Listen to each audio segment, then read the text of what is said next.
Human behavior has always been a mystery. Why do people do what they do?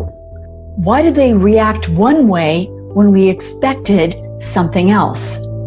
How do we learn to understand, connect with, enroll, engage, align with people most effectively? Hi, I'm Christine Comerford, founder of Smart Tribes Institute, and welcome to our Smart Tribes Crack the Behavior Code podcast. In each episode, you'll learn practical, easy-to-use tools to better understand and change human behavior. These tools will help your team outperform, out-engage, outsell the competition. In other words, to become a smart tribe. Oh, and you'll find these tools super helpful in your personal life too. Let's go.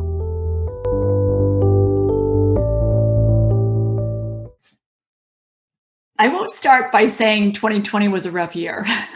We know that already. We know that 2020 brought many businesses to their knees, requiring profound pivots, workforce and workplace changes, policy changes, and how it significantly altered how humans work and, frankly, how many of us actually see the world.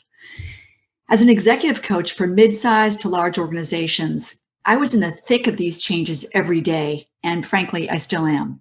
It wasn't uncommon to receive texts after hours and on weekends as our clients scrambled to find their footing in a brave, new, uncertain, and constantly changing world. Based on my work with over a dozen diverse organizations in the thick of COVID, you're going to find in just a couple of moments the predictions for what I believe the future of work is actually going to look like. Here we go. Number one, the human experience, HX, will replace the employee experience, EX.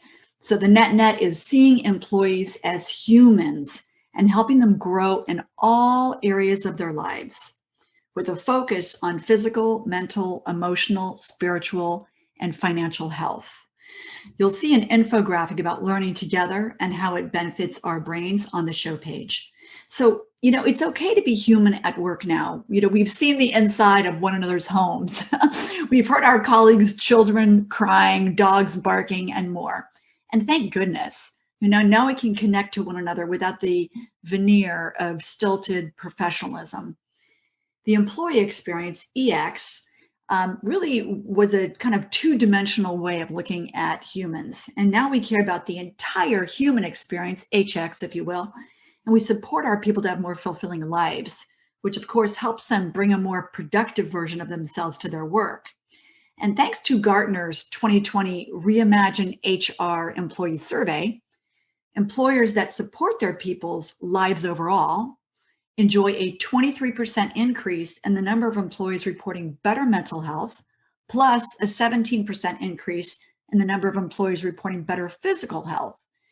Further, employees benefit from a 21% increase in the number of high performers. So the employers are getting much higher performers, which is awesome, compared to firms that don't provide the same degree of support to their employees.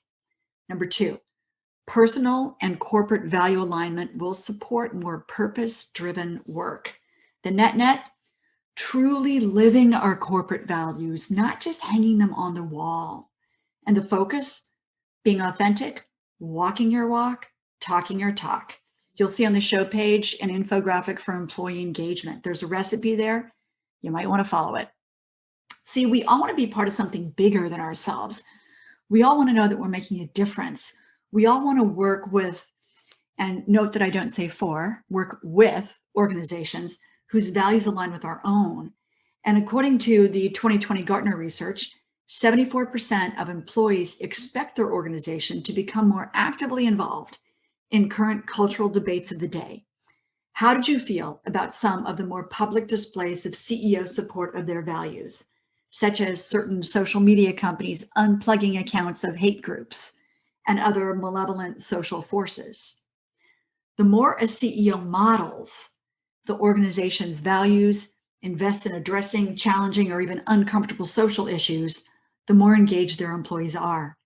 The same Gartner survey found a leap in employee engagement, and a big one, from 40% to 60% leap, when their organization acted on today's key social issues. Wow. So if you need some help setting or refreshing your values, we are linking on the show page a kit to our values kit that I think will help you out. Number 3, hybrid work will be the new norm. So build a virtual culture.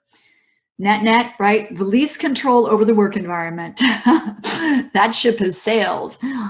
Focus on where your people feel most productive and connected to their team and the organization overall.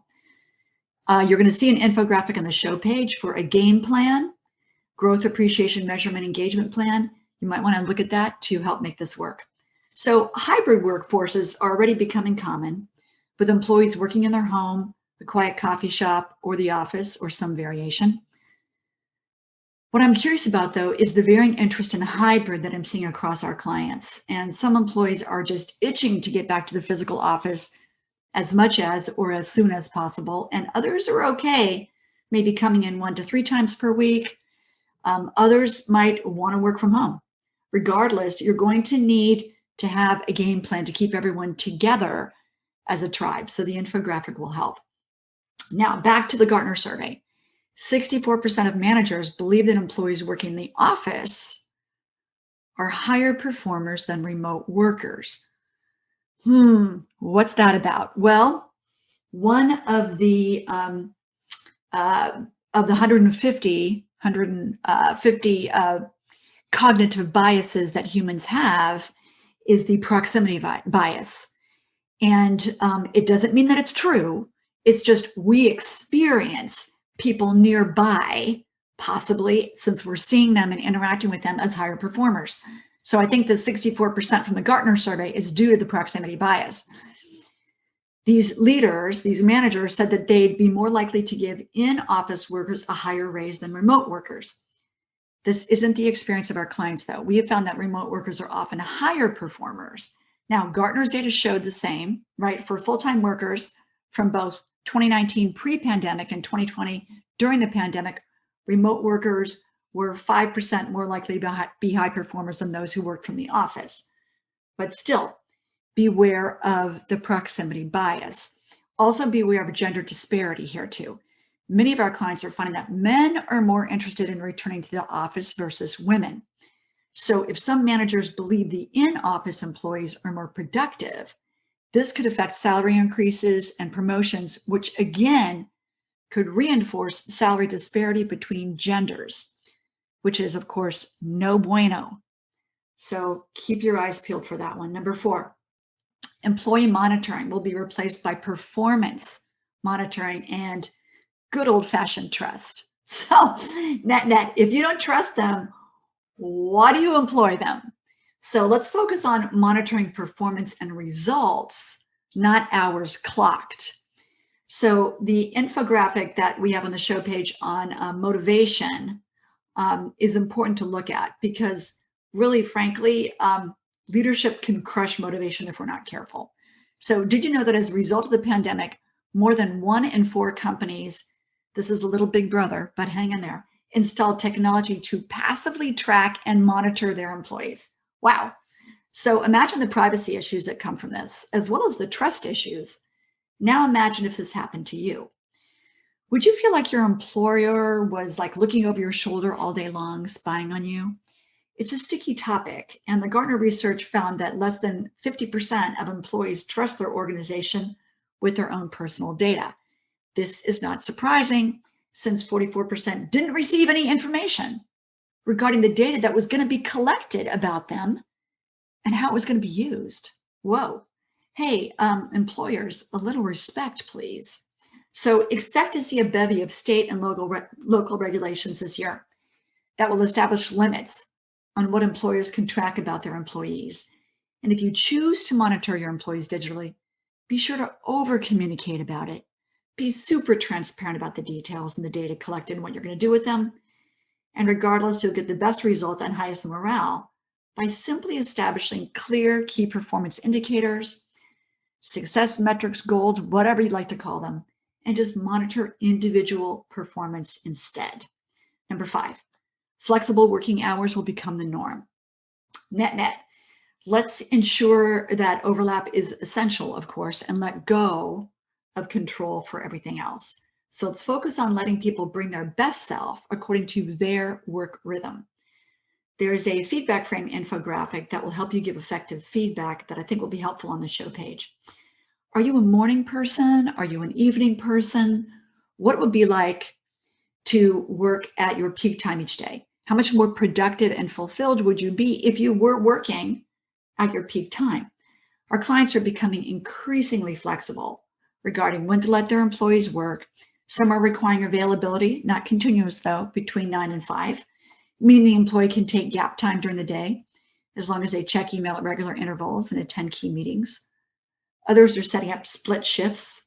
For instance, a mom could work 7 to 8 a.m., then once the kids are set, 10 to 2, and again, check in on email from 7 to 8, for instance. Get creative with exploring what your people need and what serves the business. This will require us to be better at giving feedback and often doing it digitally. Be sure to check out that feedback frame infographic. So back to the Gartner's 2020 Reimagine HR Employee Survey. It showed us that organizations offering employees flexibility over when, where, how they work saw 55% of their workforce as high performers. Interesting. Yet, at organizations with a standard 40-hour work week, only 36% of employees were considered high performers. Again, it's time to measure on results, as I mentioned up in item number 4 above, versus hours clocked. Okay, we're almost there. Number 6, freelance temporary help will be welcomed to optimize resource allocation. Net, stay lean, get the extra help that you need. Let's focus on better communication, more standard operating procedures to ensure quality and consistency with temp help. And you're going to want to be sure to include your temp help in your tribe and watch out for the exclusion. See, we all need more diverse capabilities and skills from our teams than ever before. And Gartner's analysis showed that organizations are now listing about 33% more skills on job ads in 2020 than they did in 2017. Isn't that wild? 33% more skills for a given job. Wow. Why? Because the world is moving faster. Technology is moving faster. We have more diversity in the work we do. We also have to level up to meet the ever-changing needs. So many of our clients are looking for temp help at Upwork or Fiverr or other sites.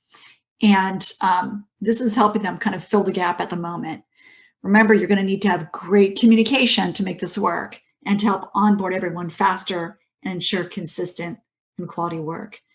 And number 7, diversity and mental health support will be destigmatized. Net, we all have our struggles, so let's support instead of judge. Key focus, let's create neurodiversity and a neurodiversity policy and internal support groups.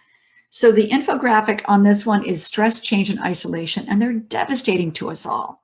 So learn what these do to your brain so you can kind of sidestep this risk. I was really happy to learn that even before the pandemic, Gartner research showed that 45% of well-being budget increases were being allocated to mental and emotional well-being programs.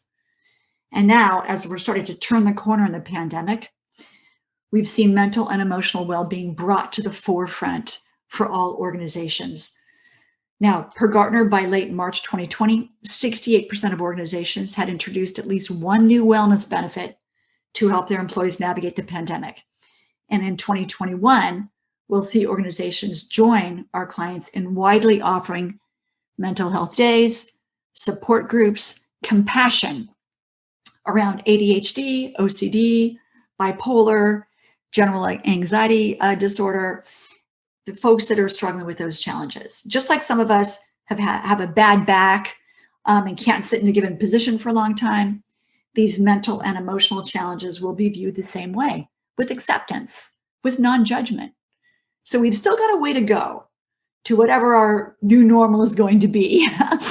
But with the tools, the infographics, the 7 items in this podcast, I hope you'll be better positioned to capitalize on it with a happier, healthier, more productive workforce. Thanks for joining me on this episode. Every listen, every share, every review helps others form their own smart tribes where teams are engaged, happy, and optimally performing. Together, you and I can help millions of people crack the behavior code in their organizations, families, and communities. I invite you to take 2 minutes and head over to smarttribesinstitute.com to discover more about how to form a smart tribe. See you there, and please tell your friends.